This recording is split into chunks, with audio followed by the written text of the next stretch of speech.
This podcast is brought to you by the School of Advanced Study, University of London. All of our podcasts are available from our website, www.sas.ac.uk.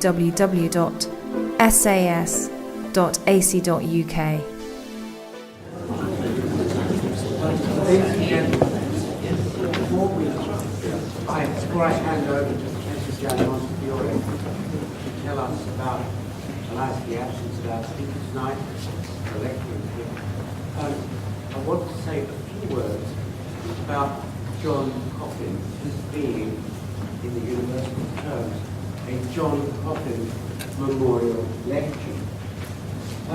Now, the institutes of the School of Advanced Studies host these memorial events on behalf of the colleges of the University of London in fulfilment of a gift given by Mr. Coffin's son, Arthur Charles Coffin. Until very recently, almost nothing was preserved in the institutional memory of the university about either John Coffin or his son, except that Arthur Charles Coffin had been Chief Education Officer in Bradford, and that before the Second World War, he had some close connection with the university.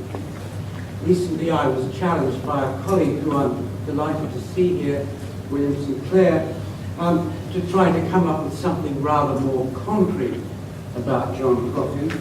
And while the process is far from complete, I can add a little bit to that story. John Coffin was in fact a journeyman blacksmith in the West Country. And on the 30th of March 1868, his wife, Mary Ann, gave birth to a son, Arthur Charles, and made her mark on his birth certificate. In other words, she had no writing literacy. Arthur Charles became an external student of the university, graduating with a degree in arts in 1889, obtained by private study, and some tuition from an institution called St. John's College, then in Battersea. He retired as an Inspector of Education to Corfe Mullen in Dorset, where he died in 1956, aged 88. He left an estate of £27,000 to the university to widen and left a set of conditions which I shall now read as to how that money ought to be used. I mention all this because it's quite obvious that the career of the Coffin family might stand as something of an illustration of the founding purposes and intentions of this university, to widen access to tertiary education as far as possible. In his will, he stipulated that part of the bequest should be devoted to lectures in Christian ethics, history, literature, science, and other parts were earmarked for literary readings of prose or poetry, chamber concerts or recitals, and for the publication of reports from the Institute of Education. And he states in his will that he desired each of the events thus funded to be announced as part of the John Coffin Memorial. Now, Jan Montefiore is going to say something about Ahmed Shah.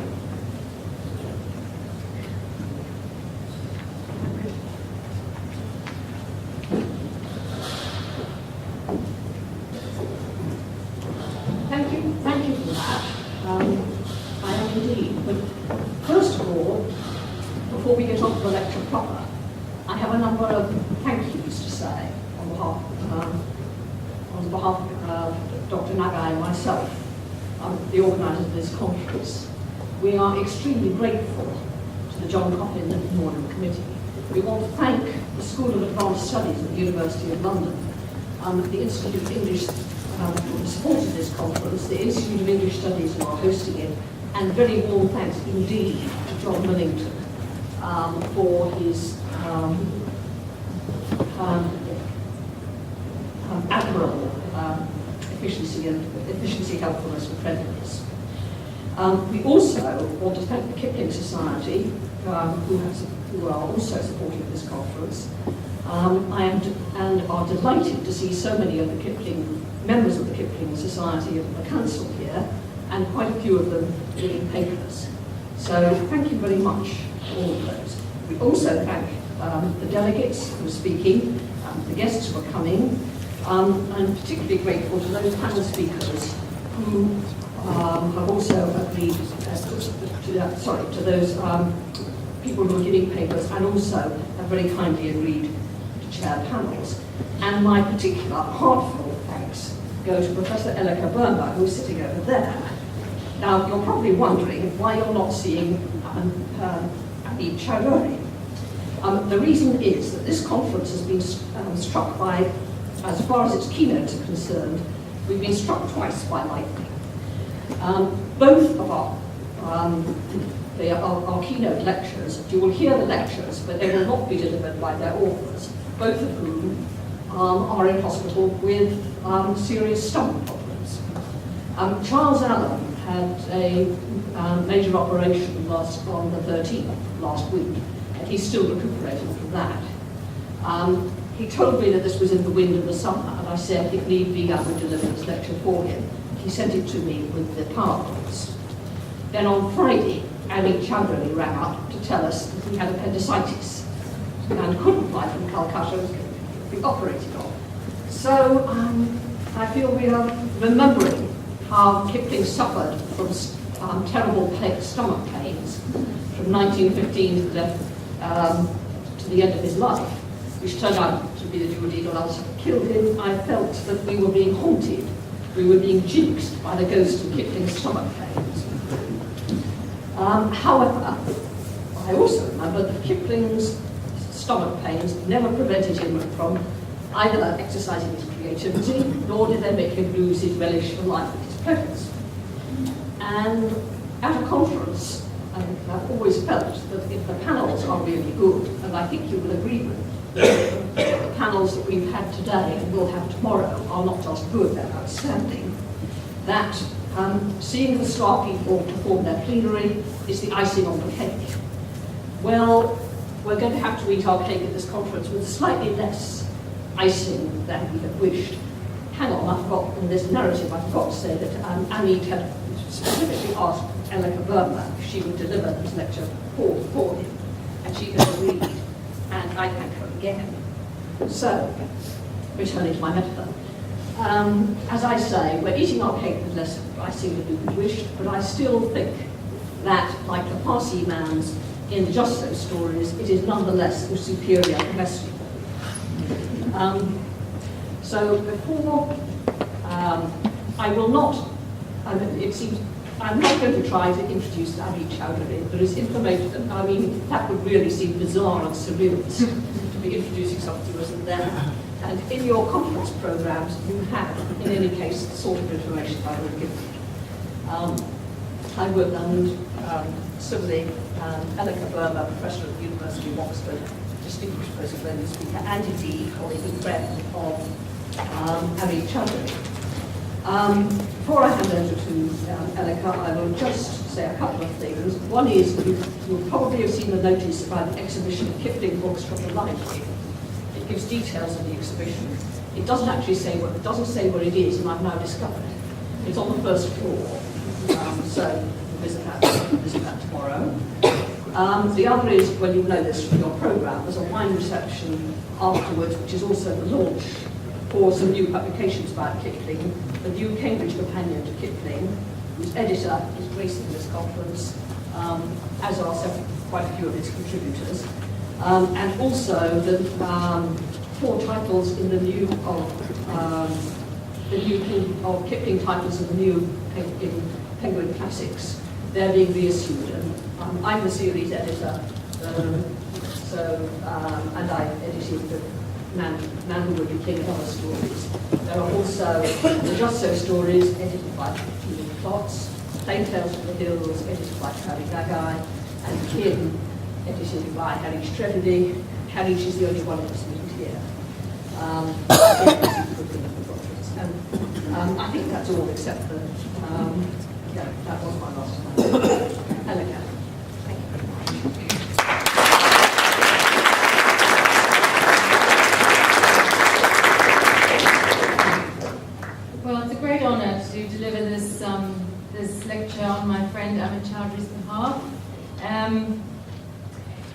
He sent it to me as an attachment, and I am going to deliver it as he wrote it, as is right and proper. Just before going into hospital to have his appendix out, he did send me a few emails chastising me for not yet having learned Bengali, as I have been threatening to do for many years, and giving me a couple of lessons in the pronunciation of some of the key words. So I'll try to take those slowly to do Amit's lessons justice.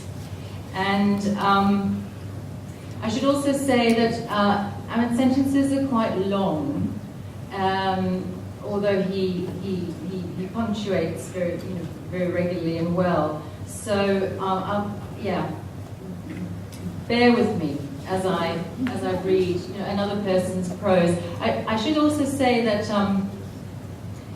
Amit and I have been friends for some 24 years and share strong literary sympathies for D.H. Lawrence's work, amongst others. So I don't feel, although in many ways, Amit and I differ, I do also feel that in some sense it's okay for me to deliver his words.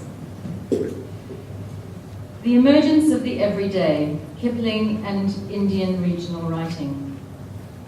In 1857, 8 years before Kipling was born, Indian soldiers in the north of the country rebelled against the representatives of the East India Company. The uprising was known as the Sepoy Mutiny, and later, somewhat romantically, as the First War of Independence. Although its impact on the Indian and Anglo-Indian middle classes was probably not as immediate and direct as it has been made out to be in subsequent colonial and nationalist narratives, it brought to an end a period of cultural exchange between different races. The late 18th and the first half of the 19th century had seen the commercial and colonial expansion of the East India Company in Bengal and other parts of India, thanks to a series of military victories and not a few dishonorable transactions.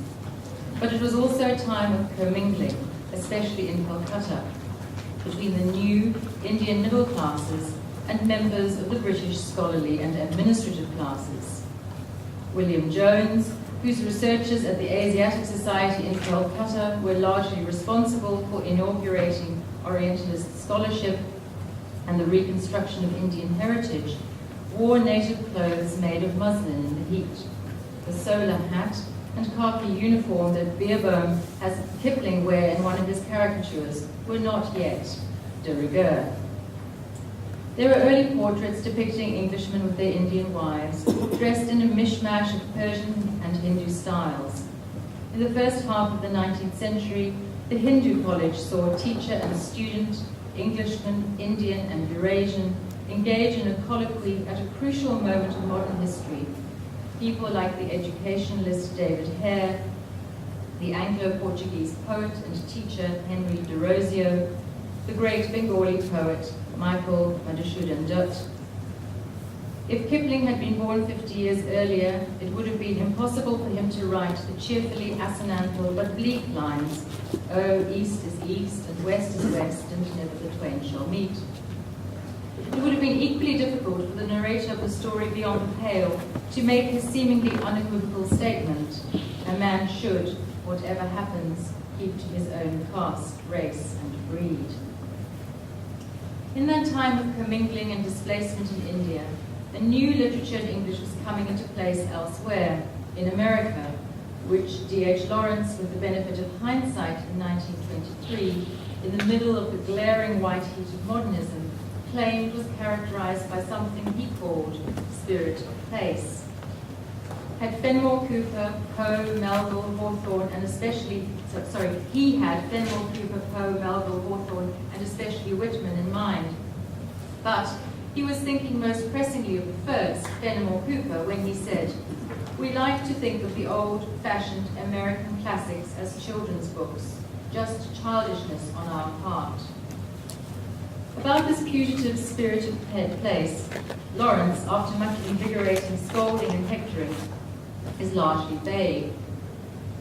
Quote Lawrence, "Every continent has its own great spirit of place.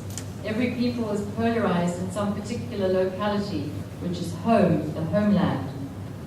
Different places have different vital effluence, different vibration, different chemical exhalation, different polarity with different stars. Call it what you like, but the spirit of place is a great reality. End of quote. For myself, says Amit Chaudhry, what I find intriguing is the phrase polarized in some particular locality, for the use of those last two words, entailing a sudden and immense narrowing of after the vastness of every continent. Intriguing, too, is the word polarized, which almost suggests that, in this new conception of place, people behave not like citizens at home, enfranchised, visible, but like members of a minority, concealed and engaged in creating together a microcosm. Also, that escape clause, call it what you like, is more eloquent than anything that's preceded it, as is the daring assertion made on the basis of no persuasive proof or evidence, but the spirit of place is a great reality. It's as if Lawrence is acknowledging that place is beginning to be manufactured and made incontrovertible through utterance and incantation, that to bring a place into being, one needs to say first that it exists. And as a preamble to these claims, Lawrence asks a couple of questions that are pertinent to both Kipling and the Bengali writer in the second half of the 19th century. Let us look at this American artist first. How did he ever get to America to start with? Why isn't he a European still, like his father before him? Similarly, the matter of why, say, Bankim Chandra Chatterjee or an English writer such as Kipling can't plausibly establish in the moment they inhabit anything but a fictitious or fictional continuity with their inherited identity or their ancestors is crucial to a genealogy of the thing called place. Okay, that's the end of the first section of this lecture. It goes in sections, which is very helpful for delivery. So I'll take a sip of water at the end of every section. With the Sepoy Mutiny in India, attitudes hardened, and the rule of the East India Company passed to the Crown. Psychological boundaries came into existence to reinforce the physical ones, the white and black town that were already there. The social and racial structure of the India Kipling was born in and later returned to as a journalist was determined by the mutiny and later by the defeat of the Ilbert Bill, which would have given Indian magistrates the right to try Englishmen. But by the time Kipling wrote Kim in 1900, the mutiny was an unthreatening, dreamlike memory, and it is represented in the novel by a retired Indian soldier who had fought with, not against, the British. A withered old man who had served the government in the days of the mutiny as a native officer in a newly raised cavalry regiment. Here, and then Amit goes on to quote from Kim. The government had given him a good holding in the village, and though the demands of his sons, now grey-bearded officers on their own account, had impoverished him, he was still a person of consequence. English officials, deputy commissioners even, turned aside from the main road to visit him, and on these occasions he dressed himself up in the regiment of ancient days and stood up like a ramrod. Later, after Kim has entertained and shocked his native audience with sensational reports of an imminent war, he enjoyed a most interesting evening with the old man, who brought out a cavalry sabre and, balancing it on his dry knees, told tales of the mutiny and young captains 30 years in their graves, till Kim dropped off to sleep. What we see here is Kipling's subtle rewriting of history. The adjective old, withered, naturalized the man. He is portrayed not as an anomaly, but as part of his surroundings. With his sabre and his uniform, he represents the confluence of the colonial and the native. Ramrod straight, he is almost a national flag without being nationalist. His apparent agelessness, the sons of grey-bearded officers, suggests the immemorial continuity of the benign order he represents. The mutiny, the passing of British rule from the company to the crown, the formal inception of empire, all are rendered musical and painless in the shining phrase, ancient days. History, with its intransigences, is made seductive, a lullaby that, soothes him to sleep. These paradoxes made Kipling a very great writer, and also a writer of fictions in every sense of the word. Section 3. During that period of commingling, well before the mutiny, arrived a curious precursor and antidote to Kipling in Calcutta, Henry Meredith Parker, probably becoming a part of the city's intercultural world in 1824 and leaving it 18 years later. During this time, beside working for the Bengal Civil Service and contributing to the Calcutta Journal, he famously wrote poetry, which he published in a myriad ephemeral journals and newspapers in the city, later collected in the idiosyncratically titled Burle Pongis upon his return to England. Parker was a contemporary of the Orientalist scholars whose works and researches would find its deepest, if seldom acknowledged, imaginative and intellectual response from Bengalis later in the 19th century. But he himself was a blithe anti-Orientalist, and here I use the word Orientalist with the specific polemical meaning Edward Said gave it, as a person or act that exercises power over the Orient through representation. In this, Parker needs to be distinguished from Kipling, who in effect shrugs off and rebuffs not Orientalism in particular, but the Orientalist scholarship which formed his father John Lockwood Kipling's horizon. Instead, the younger Kipling often seems to speak of the treasures of native culture in the language of James Mill, calling the Mahabharata a monstrous midden. Parker's project was a different one, to replace the midden of Indian antiquity with the scummy tank of the present, and its contribution, through its impatience of the Orient, to our sense of place in writing about India, and about Calcutta specifically, is unprecedented. I discovered him through Razinka Chowdhury's researches into the archives of 19th century Bengal, and I quote from her essay, Young India, a Bengal Eclogue, in which Parker and his work feature prominently. Quote, writing from Calcutta in the early 19th century, eminent Anglo-Indian poet Henry Meredith Parker was provoked to sarcasm by the clamour of English critics for works produced in the East to exude an Indian air. Reacting to the comments of two English critics in the monthly review who were demanding subjects entirely Indian, or at least Asiatic, and of more Eastern character, Parker wrote, so the English critic complains that we are not Oriental enough, and your master begs that our lucubrations may henceforth be lighted by lamps filled with butter, that we will compose in bowers of gul, growing green and thick under the shade of the tamarind and the peepul, that we will abstain from all food but kebabs and pilaus, that our bread may be bakir khana and our drink sherbet of rose apples, while we tinge the web of our story with all the henna and surma of the East. Parker robustly disregards these requirements as well as the Orient itself, but in his poem Chateau en Espagne, he positions his narrator not only as one who is addicted to the notion of the Orient, but who has been long apprenticed to it in England. And here is some Henry Meredith Parker. As for myself, my fate was doomed as soon as I could totter, by tales of golden realms perfumed with cinnamon, tress, and otter. And thus the sapling of my youth was trained to point to India, where I'd an uncle, that's the truth, with Maharaja Scindia.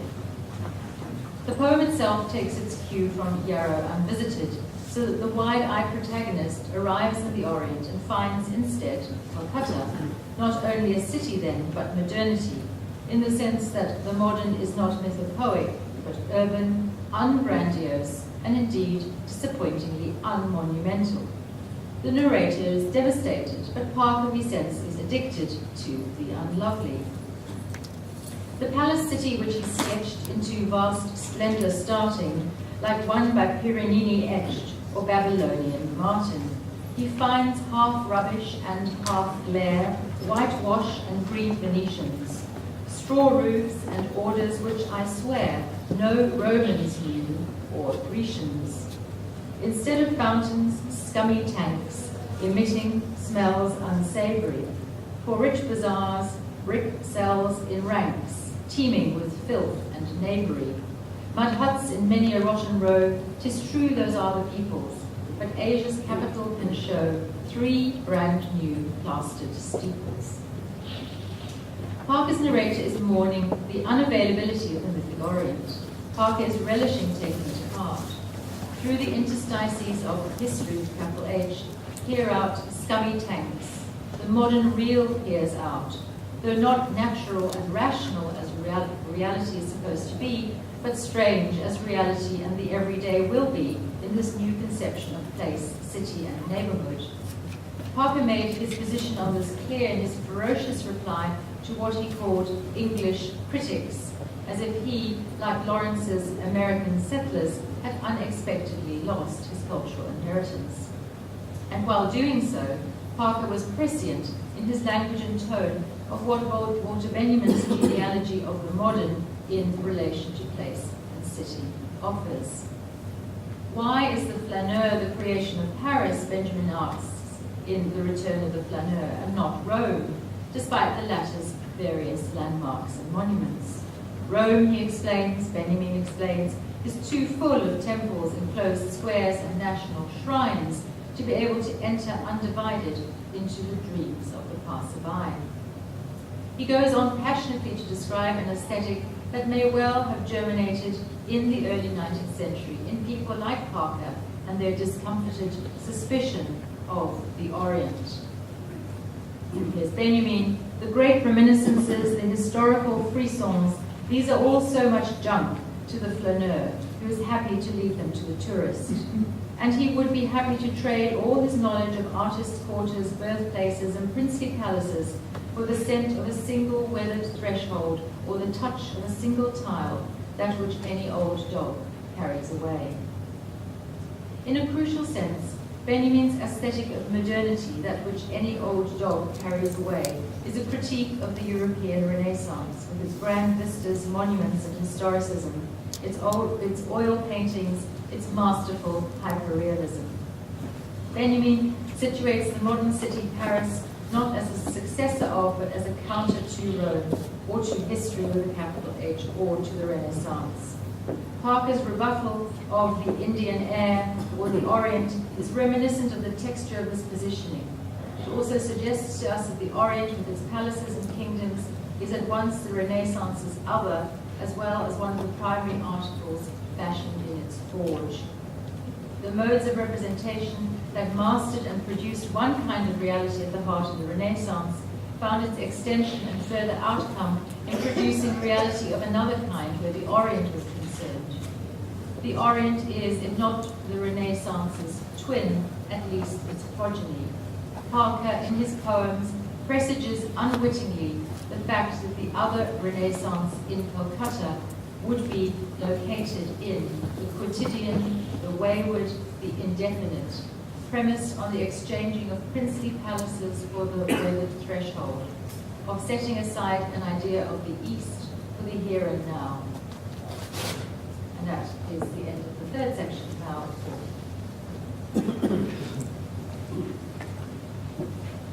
The defeat of the Ilbert Bill in 1883 increased the distance then between Indians and their rulers. As Harry Ricketts points out in his fine biography, The Unforgiving Minute, Kipling was, at the time, a very young journalist on the Civil and Military Gazette at Lahore. The newspaper was strongly against the Ilbert Bill, as most Englishmen were, but was pressurized by its larger sister paper, The Pioneer, to make more supportive noises. One evening after work, according to Ricketts, Rudd walked into the Punjab Club in Lahore to find himself hissed by all the other members because that day's CMG carried a leader voicing approval of the bill. Kipling describes the scene as something of myself. Rather than making him recoil, the hissing leads him to see a great light and come round fully to the point of view of the bill's opponents. Ricketts explains his capitulation by pointing out that Kipling was, as he'd be all his life, an outsider who desperately wanted to fit in, and not a little of his racist posture stems from that desperation. As the gap between native and European worlds widened, Crossing the boundaries had for Kipling an air of illegality about it, as indeed had the act of writing itself. Kipling's prose was erotic in its texture and effects, in its elisions and momentary absorption in small shocks of pleasure. He would always have to reconcile his devotion to the artistic with its fluid, feminine, even Eastern associations, with the more grandiose and masculine overview of empire. In a passage to India, Forster points out that the furthest Rani Hislop, the city magistrate in Chandrapur, was prepared to go in the direction of art, was to sing the national anthem. And Kipling was always prepared to launch into the national anthem as a counterpoint to the subtle melody of his prose. Writing became for him a matter of subterfuge and concealment, a nocturnal activity distinct from the preoccupations of his daytime world. It would lead to the ulcer that tormented and eventually killed him, as if his more vituperative side had turned on him. Like his writing, his forays into the native city were also largely undertaken at night. Of one excursion into Lahore, he observed, "It was impossible to sit still in the dark, empty, echoing house and watch the punkah beat the dead air. So, at 10 o'clock of the night, I set my walking stick on end in the middle of the garden and waited to see how it would fall. It pointed directly down the moonlit road that leads to the city of dreadful night." The ideas of poetic inspiration producing a physical restiveness that can be allayed only by perambulation, and of the illicit transgression of a boundary, are conflated here. The native world, which is not quite possessed of legitimacy under the crown, is perceived in fragments. There was a sharp clink of glass bracelets. A woman's arm showed for an instant above the parapet, twined itself around the neat little neck, and the child was dragged back, protesting, to the shelter of the bedstead. The word instant links Kipling to the modernist enterprise. Ricketts points out that in his ellipses and in his exploration of the shifts of narrative voice, Kipling is a precursor of the modernists. It links also to Joyce's epiphany and Woolf's fleeting moment of heightened perception. But Kipling's instant is also situated in colonial history, for in the latter half of the 19th century, the subcontinent for the resident colonial was unweighted by history. It had become, at least in one sense, insubstantial. Whatever complexities of dialogue had existed in the early years of the colonial encounter, as the different races delved into each other's cultures, had largely vanished. The land, to the white man, had become the backdrop for a series of random perceptions, sights, smells, and sounds, vivid but indirect, without substance or context, but occasionally oddly beautiful and compelling. It is this India, mysterious not because it withholds its secrets, but because the colonial enterprise demands that it withhold them, that constitutes Kipling's sound-inflected landscape. What then was the principal secret? It was, first of all, the formation of modern India itself, of a hybrid but nationalistic middle class created by history and the colonial encounter, and to which both the Indian intelligentsia and its administrative clerical cadre belonged. From this class would emerge writers, social reformers, professionals, and later politicians like Nehru, Bose, and Gandhi. Kipling, in fact, was born in 1865 during the first efflorescence of the Bengal Renaissance. Michael Madhusudhan Dutt, after years of attempting to become a canonical English poet, published in 1861 his epic Meghnad Bada Kavya, a revisionist work based on an episode in the Ramayana and inspired by Paradise Lost, thereby inaugurating modern Bengali and, in effect, Indian literature. In the year that Kipling was born, Bankim Chandra Chatterjee, a magistrate who had already written one of the first novels in English, Ramohan's Wife, wrote the first significant modern Bengali and Indian novel, Durgesh Nandini. These writers and others were, to paraphrase what Pound once said about Tagore, singing India into existence. The Bengal Renaissance, by reconfiguring the Western and the local, was providing for Indians a reinterpretation of what it meant to be Indian. How was this achieved? Partly by making use of a resource and inheritance that was at once immemorially Indian and the invention of Orientalist scholars. The Sanskrit archive, Kalidasa, the Upanishads, the Vedas, and the Gita.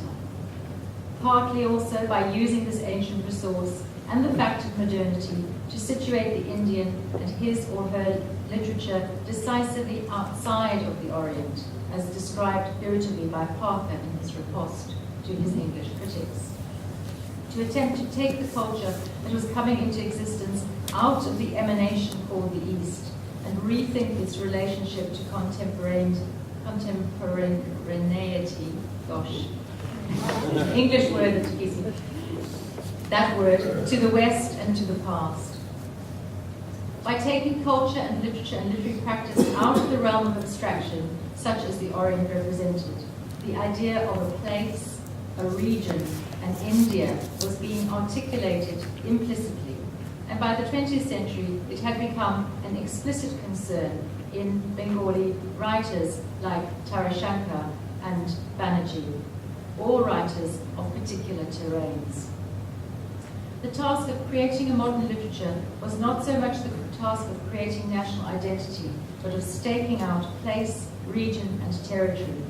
Firstly, because the high literatures of Bengal and other parts of India were being formulated in the time of the modern, contributing to and in transaction with the traits and quirks of an incipient but unmistakable modernism. Quirks such as the antipathy to the overarching and the general, and a militant support for the particular. These would flow into the peculiarity of the Indian canon in modernity, that it comprised literatures in regional languages, that it would leave the task of the overarching narrative to English, to the lost worlds of Sanskrit and Persian, to the East and the Orient. The idea of Bengali literature, for instance, uses the notion of contemporary literary practice as a subterranean argument against categories like both Eastern and Orient, and places itself somewhere provisional, workaday, transient, not even properly articulated, in Bengal, in place, in region itself. So, in 1870, 5 years after writing that great first Bengali novel, Durgesh Nandini, Bankim Chandra, in his essay in English, A Popular Literature for Bengal, begins by explaining, by popular literature for Bengal, I mean Bengali literature. Bengali literature must, for a long time, come to be nothing more than merely the popular literature of Bengal. As long as the higher education continues to have English for its medium, as long as English literature and English science continue to maintain their present immeasurable superiority, these will form the sources of intellectual cultivation to the more educated classes. To Bengali literature must continue to be assigned the subordinate function of being the literature for the people of Bengal, and it is as yet hardly capable of occupying that subordinate but extremely important position. This is not, I think, a romantic lyrical ballads type declaration, despite that emphatic reference to the people. It's a description of the function of language and writing in modernity as a concealed, makeshift, ongoing task, located in the specific, in detail and in place, leaving the overarching project to either a high or official version of itself, such as English literature and English science. The subordinate task is the task of the modern writer, working, whether they're writing in American, French, Urdu, Bengali, or English, at fashioning a vernacular, by which I mean not some magical post-colonial orality, but a realm of writing such as Barthes meant, containing unmistakable signs of its writerliness. When it comes to the writing of a region such as, say, early 20th century Bengal, that literature carries marks not of the characteristic identity of that region, but of a distinct imaginative and poetic signature. This peculiar signature and not regional identity was what Bankim Chandra and others opened Bengali literature to. That's not to say there was no nostalgia in Bankim for what he describes in the same essay as the singular harmony of character between the popular culture of a nation and a national character. A harmony, he claims, which was in evidence in Bengal in the days of Jayadeva. In other words, the unsullied golden period between the 12th and the 16th centuries. Afterwards, apparently, the Bengalis stood crushed and spiritless. Until now, in the late 19th century, a different kind of moment presented itself, and the modern could begin to perform that subordinate function, that ambiguous task of fashioning a literature that was specifically, narrowly located. Of course, Bankim knew very well that Bengali itself had its own Sanskritic, official, and immeasurably superior registers. But the peculiar crucible of the regional, in which modernity was largely fashioned in India, meant that it would always be busy in its subterranean capacity and partly at odds with the larger narrative. This being at odds, this resistance, would soon become characteristic of Bengali high culture itself. The modern Indian languages are often called, even today, the vernaculars, and they inhabit a paradox of seeming to be authentic and ancient, of being in a position of power because of being truly Indian, of being relatively new-minted, playful, and provisional, and curiously empowered and liberated by never being able to encompass India in its entirety. They, like region itself, are where the local reside, as do also, and unsurprisingly, all sorts of international and cosmopolitan preoccupations. The vernaculars have seemed to keep the outside out, while, more than any official tongue, and unburdened by the chore of national representation, they've always been letting the outside in also. In performing their subordinate function, in being high cultural and secretive at once, they've echoed in their way many of the avant-garde projects of Europe and America in modernity.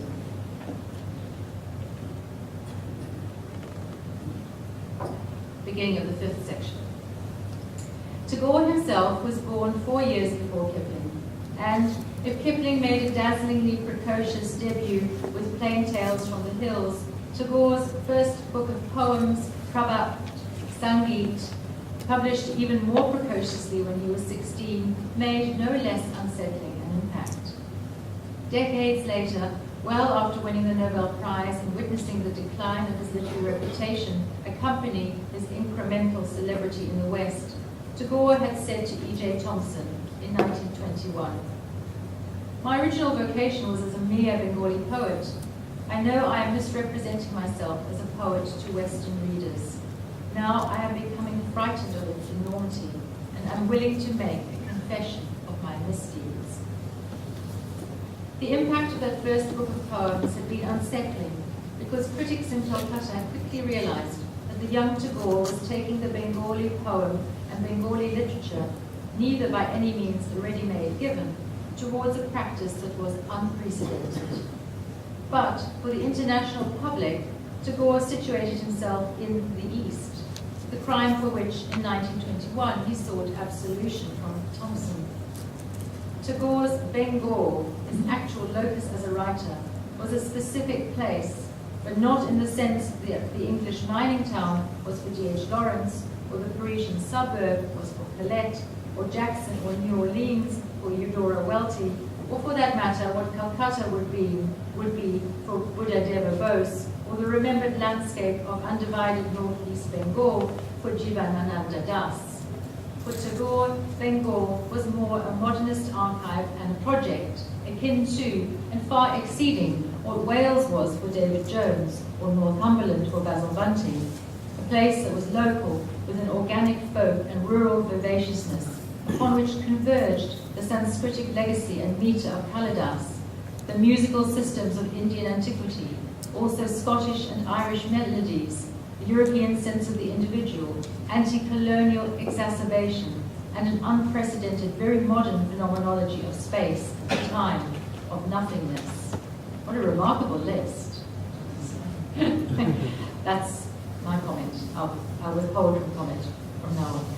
Nowhere is this Bengal more explicit as a project than in the letters he wrote to his niece Indira Devi from 1887 to 1895, when he was travelling up the river in a houseboat through his estates in Shelidale, desultorily performing his duties as a landlord and composing the letters as a sort of notebook or journal in which the everyday becomes a new, resilient, and palpable presence, and both the intellectual and the eternal constantly intrude into consciousness.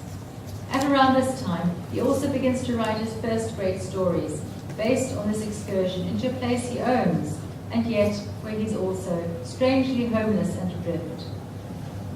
The Postmaster, a story about a young Calcutta man transferred to a village, bored by nature and beauty, and uncannily desirous to be reunited with concrete, but reluctantly, if superficially, drawn to the young village girl who works for him, was published in 1893. Not so much later then than the appearance of Kipling's first astonishing collection. When Kipling published his stories, however, they were treated as if they were almost unique in having contemporary India as their subject, and this notion persists quite commonly in Britain and America. Indeed, no one reading Kipling would suspect that Tagore and Bankim-Chandra Chatterjee might be living in the same world as Kim, Mehboob Khan, Sher Khan, and Mowgli. So profound was the effect of British colonial policy on post-mutiny India, so fiercely was the division between the races enforced, that it still is difficult to reconcile the neighbouring worlds of modern Renaissance India and Kipling's fiction. If there's a lacuna that often persists in our view of that crowded universe which Kipling engendered, it's the one that inadvertently endures from the politics of late 19th century empire, the absence of modern India, with what would later be called its regional literatures and languages, such as Bengali, Tamil, and Urdu, an India in which Kipling was situated and which he, unlike, say, Parker from an early period, it is best to ignore, but which nevertheless left its imprint on his writing. Not that I advocate a clearer view of these neighbouring worlds or places or regions for a comparative purpose, or in order to increase or swell our notion of Indian modernity. Quoting Goethe in a letter written on the houseboat in the city-shunning mood, Tagore exclaimed, "I want more light, more space." In other words, it's always possible to long for a greater amount of nothingness. This is curiously in keeping with Tagore's phenomenology. But on the other hand, perhaps, it's hard to increase what we think we already know. My purpose in laying out the configuration I have is simply to understand better what we believe we know already. And I'm assuming, and this is Elleke talking, that he means what we know already pertaining to Kipling. What is meant by regional? Beginning of part 6. What is meant by regional? In this context, Kipling on the one hand, India on the other, the word must possess a double, possibly conflicted significance. I've already mentioned Eudora Welty, and I have partly in mind the way the word regional might be used to describe writing about certain principalities, such as the American South, but also to approximate a certain temperament in a writer, say William Carlos Williams and his Indian disciple Arun Kolatkar. I'm also thinking, among others, of the three great Banerjees of the early to mid-20th century, Vibhuti Bhushan, Tara Shankar, and Manek, who all make an imaginative symbol of their principalities. But I'm also using the term more loosely, as a counter to the notion that writing about place is either subsumed under the category of the nation, or alternatively expresses local identity. My understanding of the regional is idiosyncratic and specific, and is counter to both nationalism and community. For me, it represents a very particular approach to the unfamiliar. In India, regional has a certain kind of political and cultural definition, encompassing interests that are distinct from the nations, as well as possessing a sort of authenticity that, say, a foreign tongue, such as English, doesn't. To my knowledge, the regional isn't discussed in India, even by its major writers, in conjunction with what it has actually been inextricable from in that country: the modern, the modernist, the high cultural, the avant-garde.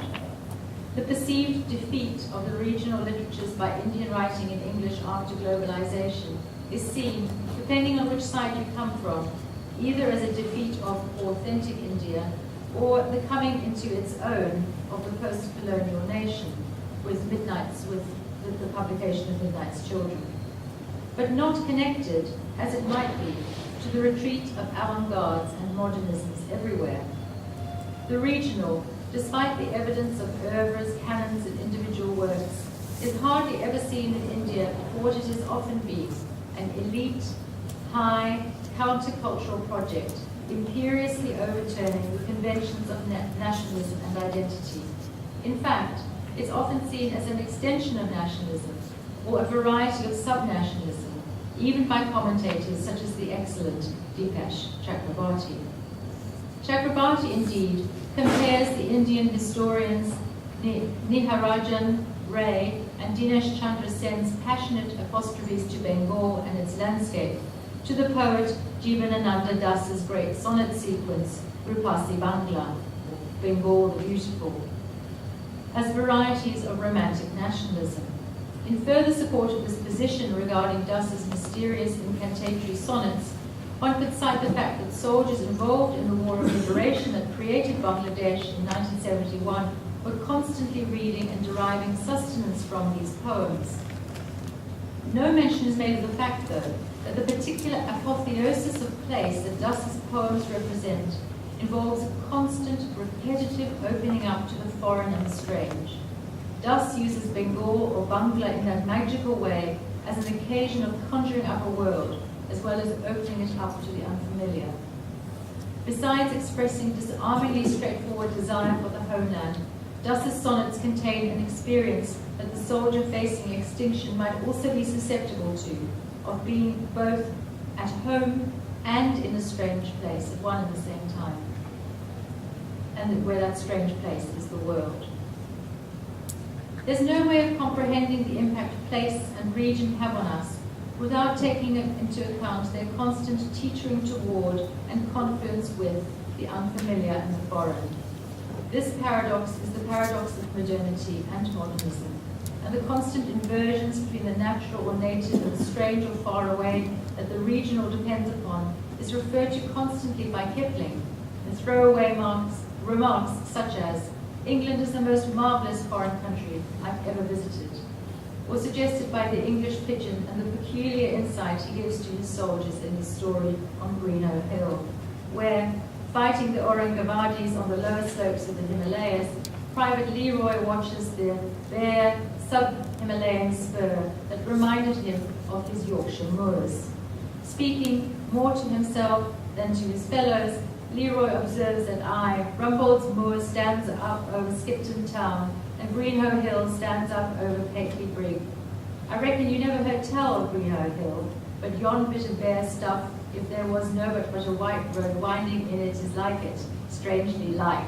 I just struggled more with Kipling's Yorkshire than I did with Bengali, which is quite funny.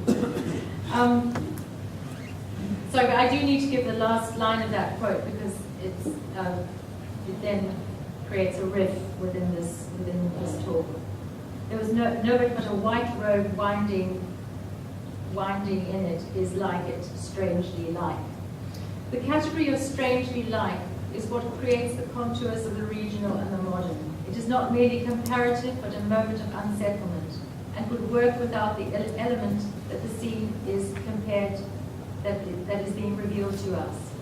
In the metaphor of place, the tenor would still be lit up without the vehicle. After all, as Leroy admits to his friends, I reckon you never heard tell of Greenough Hill. Strangely like, it may be what those other soldiers, the Bangladeshi liberation fighters, encountered in Das's sonnets, but without necessarily knowing what the Bengal in them was strangely like. The regional is neither about unambiguous love and affiliation, nor about a memory of one's past. It is an intimation of the unlike. This intimation nudges all the time Welty's Jackson and New Orleans, as it did before her Vibhuti Bhushan Banerjee's Nishenpur, and even further back as it did Plain Tales from the Hills. Welty is always encountering the unfamiliar, the foreign, within the boundaries and parameters of the known, as in a more histrionic way is Flannery O'Connor. The American South in the work of these writers is not just a record of itself, but of the faraway and the bizarre that it's oddly reminiscent of. That far away usually is never as broadly articulated as Leroy articulates it to his companions, but the intimation of the strangely like or the unlike causes to crumble that dichotomy that separates regional from migrant literature, Welty from Jean Rhys. In her first novel, Voyage in the Dark, Rhys's West Indian narrator describes her rented London room with the intimacy and desperation of one for whom the room and boarding house is as much personal terrain as Jackson, Mississippi is to Welty. But Rhys brings to the writing also the silent, observant attention that a new foreign place provokes, the very quality of foreignness that also excites Welty, for the latter's characters have seldom been far. Remoteness defines where they already live. In this way, the regional and the migrant often become each other in a flow and convergence that finds its antecedents both in Kipling and in the young letter-writing Tagore, discovering his estates in solitude on his houseboat. One more section, I think. I don't want to make a false promise. One and a bit. One might make a related claim about the regional, which is appropriate to my context here, that it derives some of its energy and creative character through elision. The regional pertains to a world that's secret and concealed, but it's also a sort of imagination that conceals and elides. With Kipling, the elision that gives his region his microcosm, I hesitate to call it something as banal as his India. Its particular texture is his erasure of modernity, especially the modern India, who is either absent or available for vivid satire, as Hari Chandra Mukherjee in Kim, or is mutilated and put to death, as is the Bengali member of the Indian civil service in the grotesquely eponymous story, The Head of the District. But the satire, even when it rewrites history to suit Kipling's purposes, is deeply observant and telling, perhaps more revealing than the liberal affinity would have been. And though the contemporary Indian is largely missing in them, in the best of his fictions, Kipling lets in through the back door what he seems to keep out of his busy but timeless narratives, the modern, the historical, the contingent. For instance, for the English family of Rikki Tikki the India of snakes, mongooses and tailor birds is a wonderful and dangerous place, a world in which to keep handy both the pen, for there's much to write about and report on, and the gun, for one must rule and protect one's domain. For the narrator, the actual scene of action and narration seems to be where the animals are, which is a kind of India special to Kipling, where English notions of valor and honesty and the English suspicion of the sly Oriental are enmeshed with the garrulous, wise and foolish animals of the Indian fables, of the spiritual tales of the Jatakas, and the armies of devotee animals in the Ramayana, resources that Kipling either didn't mention openly or apparently distanced himself from. But these elisions and insertions are inseparable from the story's enchantment. Then there's the world of modernity itself, as glimpsed by the mongoose Rikki Tikki. It's where, like a migrant, he resolves to make his place of domicile. There are more things to find out about in this house, he said to himself, than all my family would find out in all their lives. I shall certainly stay and find out. He spent that day roaming over the house. He nearly drowned himself in the bathtubs, put his nose into the ink on a writing table, and burnt it on the end of the big man's cigar, for he climbed up in the big man's lap to see how writing was done. Kipling introduces a Shklovsky-like defamiliarization in the story, peculiar to animal actors, in order to explore the comedy of scale, so that the slightly banal world of colonial modernity, its bathtubs and cigars, begins to look gigantic and immense, indeed mythic, without losing any of its ordinariness and tactility, and the mythic world of the Jatakas, with its talking creatures, tiny enough to drown or hide in the modern. This inversion, one suspects, had still not occurred for John Lockwood Kipling, or for the curator in the Jadigar in Kim, and in their view of the place of myth and legend in the Orient and their own relationship to it.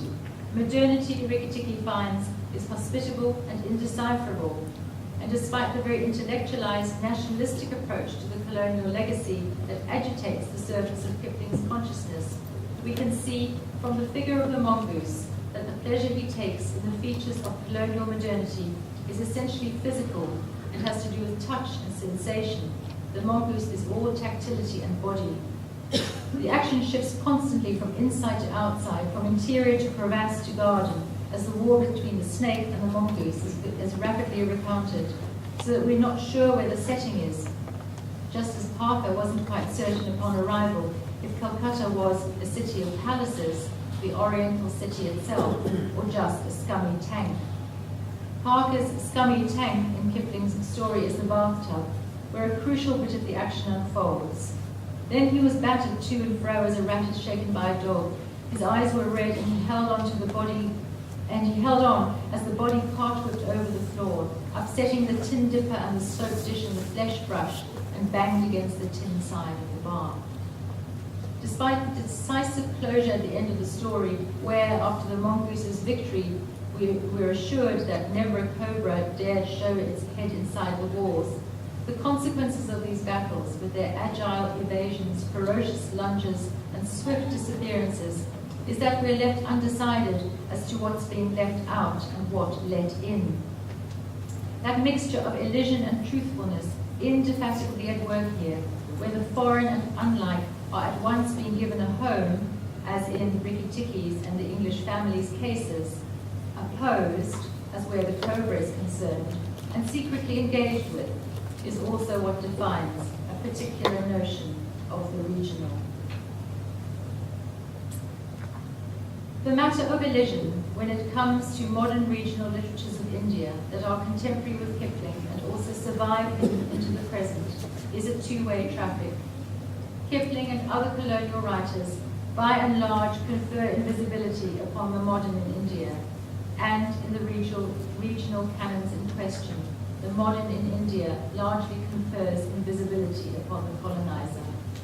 It's one way of creating a region that runs counter to the stream of nation and history, while participating angularly in both, of engendering the inner weather and excitement, the strangeness with which the very ordinariness and the everyday in these writings are marked. In that early story by Tagore, the postmaster, the figure of the Englishman appears in the third sentence. There was an indigo planter's home nearby, and the Sahib had made every effort to get a post office established in its environs, and then vanishes forever. Exactly 80 years after that story was written, Shiva Naipaul published a novel, The Chip Chip Gatherers, about a very different part of the world, Trinidad, where colonial history and strangeness are all pervasive, but where the colonial himself is mentioned only once. The young Wilbert Ramsaran is visiting his father's estates with the caretaker, a relative, and discovers there a failed idyll, a kind of parody of Tagore's Shelida, and the antithesis of the populated, buzzing world of the Jungle Book. At the back, they found the ruins of outhouses, the stables and servants' quarters, dank, dark cells with a subterranean atmosphere of caves and carpeted with velvet moss. This is neither the Orient nor even the New World that Parker's English critics might have envisioned. It's something different. The sort of figure that touched and shaped this history definitively is mentioned explicitly only once. Who used to live here, Singh? Some Scotsman or other. He used to own not only your father's estate, but nearly all the land you see around here. In aligning that figure, Shiva Naipaul is continuing in a deliberate, imaginative tradition inaugurated by the Indian regional literatures, and perhaps by regional writing elsewhere. The act of elision is what gives this body of writing its particular magic and unexpected freedom, its air of play. The condition of invisibility is crucial to the artist pursuing his or her idiosyncratic project, but so is the act of bestowing invisibility. One feels this while reading Tagore, his contemporaries and his successors, that we are witnessing a form of play which Sartre hinted at when he noted that the French may have been most free during Nazi occupation, and when, in an earlier age, Tolstoy observed, freedom consists in my not having made these laws. In lieu of making the laws, it it was possible to make a world, or simply to recognize the laws without acknowledging the lawmaker. This agreement to both notice and ignore generates a momentum that also impels Kipling's stories and contributes to their restless, transmuting playfulness. In Bengali, that play translates often into an unlikely situational comedy when the invisible is made visible fleetingly.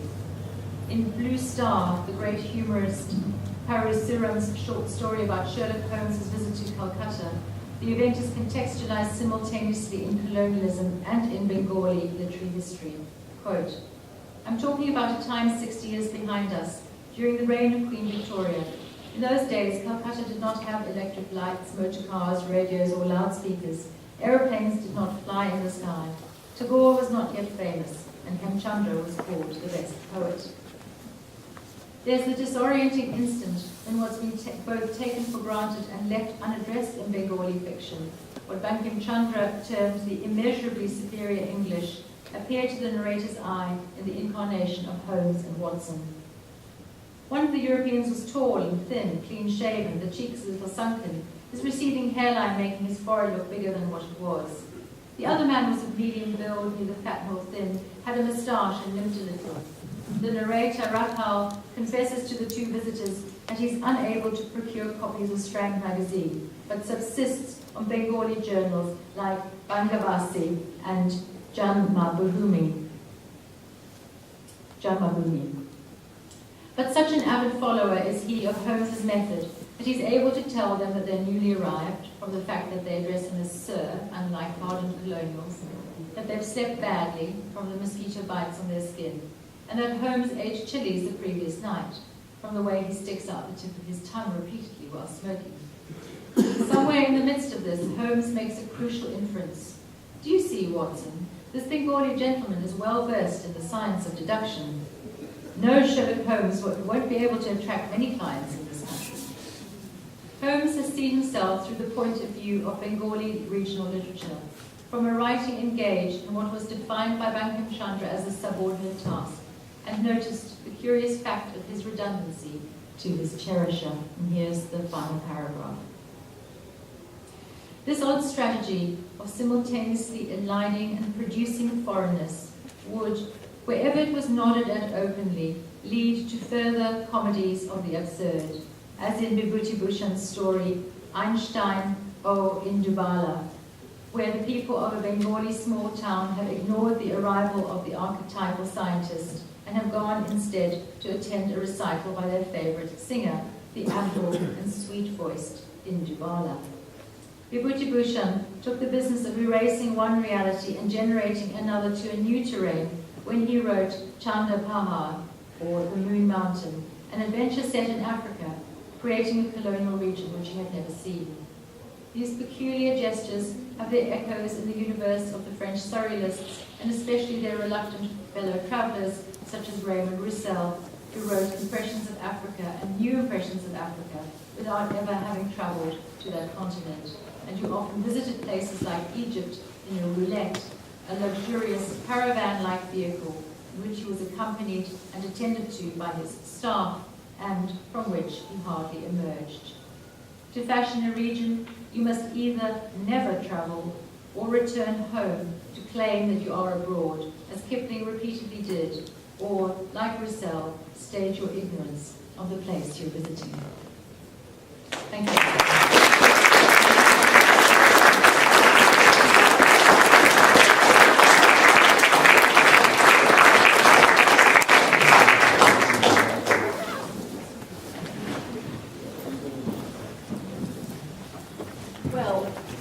As I began with thanks. Thanks to Elleke for that splendidly clear and elegant delivery. Thanks in absentia to Ami Chowdhury for his splendidly wide-ranging, informed, sinuous and elegant lecture. I feel proud indeed that this conference has hosted it, and I'm sure you will join me in thanking him and in wishing him a very speedy recovery. There is one last thing which I forgot to say, which is I thank the Kipling Society, and I thank them again, I forgot to add that I thank the many members of the Kipling Society who are here. There are probably quite a few people who are not members of the Kipling Society. There are leaflets about the Kipling Society and what it does. And they have a brief account of Kipling. They look like this, and they describe the society in its journal. They're on the table outside. And I very much hope that you'll pick them up. I think that's all. Thank you again. And let's go back to it.